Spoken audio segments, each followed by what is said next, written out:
two travel agents with an ocean-sized obsession for small ship cruising. Get ready as we inspire you to sail beyond the brochure. It's the Ship Less Traveled. Hello, everybody. It's that time again for another edition of the Ship Less Traveled. My name is Dave. And I'm Lorraine. And I'm coming to you from Canada. And I'm in sunny England. It's sunny over there today. That's a change.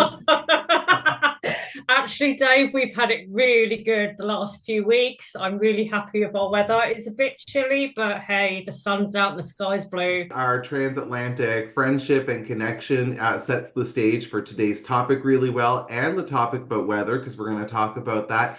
Today we are going to talk a little bit about transatlantic. So Lorraine, you've had the opportunity to do transatlantic. I did. So 2013, my family and I moved back from Nova Scotia to England, and we thought, you know, why not? Why not do the transatlantic route on water rather than in the air? So we booked New York to Southampton.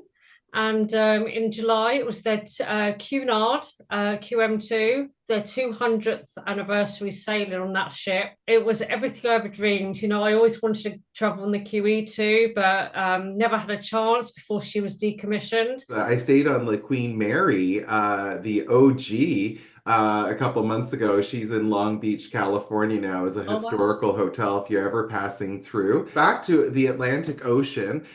So when you went across on your transatlantic cruise, what were some of the highlights and your day-to-day? Take us through the experience a little bit. There's always something to do, you know, from sunbathing on deck during the day, using their pool, going for a spa treatment, enjoying the many lounges and bars. You know, in the evening, you have the theatre showings. There's something different every evening. Always music or entertainment in the lounges.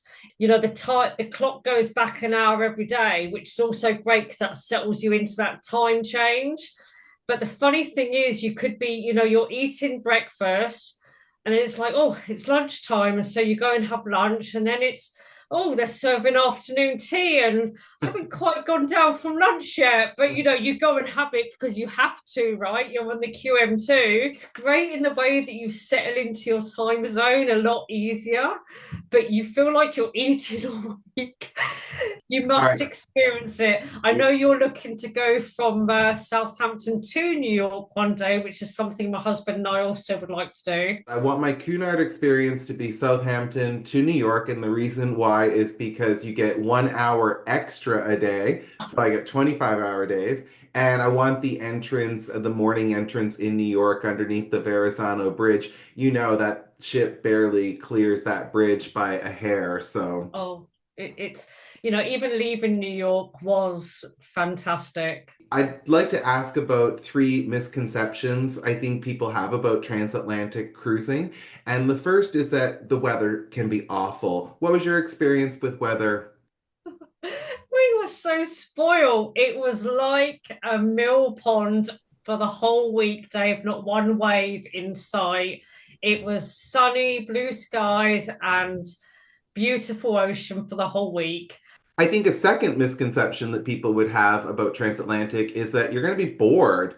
Even if you weren't to cruise on the QM2 and you went on something smaller, on a different Atlantic discovery, there is always something to do on board these ships. The entertainment is second to none. It's world-class theatre you're getting on here, you know, and forget paying top prices on, you know, on Broadway or in the West End.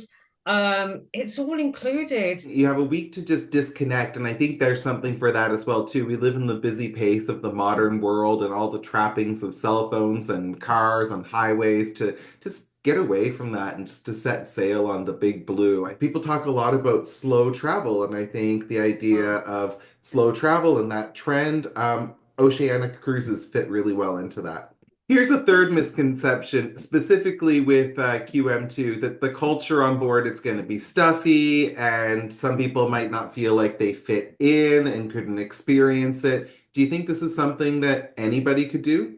It's very casual, you know, as with any cruise line. You know, if you go into a restaurant in the evening, It's smart casual. There's one transatlantic cruise that I've had my eye on for 2026, and I think it's an extreme transatlantic cruise, and I'd like to tell you about it and see if it's something you would do. It starts in Ushuaia, Argentina, and goes all the way to Cape Verde off the coast of Africa. It goes to the mid-Atlantic range and sails up the mid-Atlantic, going to isolated UK islands like Tristan da Cunha, St. Helena. It will pass by Ascension Island on a ship that's 200 or 200 under-ish passengers, so definitely small ship category. Do you think that's a transatlantic repositioning cruise that you would like to do? Book me on, Dave. All right, she's on board. I would Boy, absolutely go. That's amazing. Maybe I was a, captain past life or something. I don't know, but maybe I used to work at sea or something because I maybe you just were a love frigate being on bird. yeah, maybe being on the ocean or even on the rivers.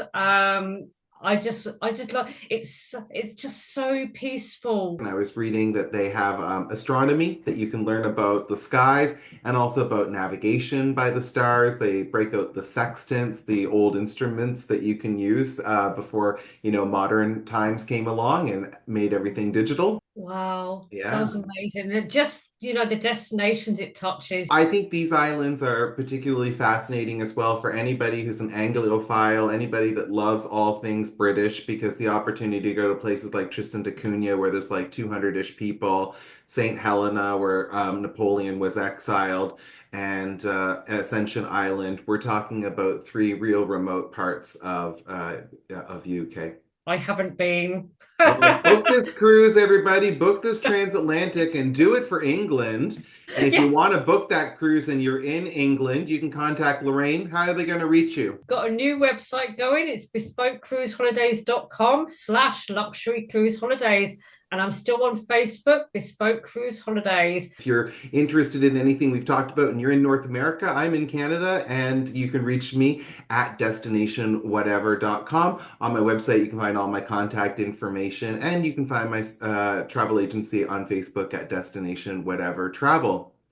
Until next time, everybody, we look forward to seeing you again on the ship less traveled. Bye for now. Bye. Bye. Curious about small ship cruising and ready to start planning? We're here to help plan your next voyage, whether you're a first timer or a seasoned sailor. If you're in the UK, I'd love to hear from you. You can find me at bespokecruiseholidays.com/luxury cruise holidays or visit my agency's Facebook page. Let's plan something unforgettable. I'm in Canada and cover North America. Visit my website, destinationwhatever.com, or connect with my agency on Facebook. Let's get you on board, literally. If you like this video, give us a thumbs up. Click on those like and subscribe buttons and please share us with your cruise-loving friends. Support our channel and let's keep this ship sailing. Thanks for coming on board. Until next time, this has been The Ship Less Traveled, where small ships lead to big adventures.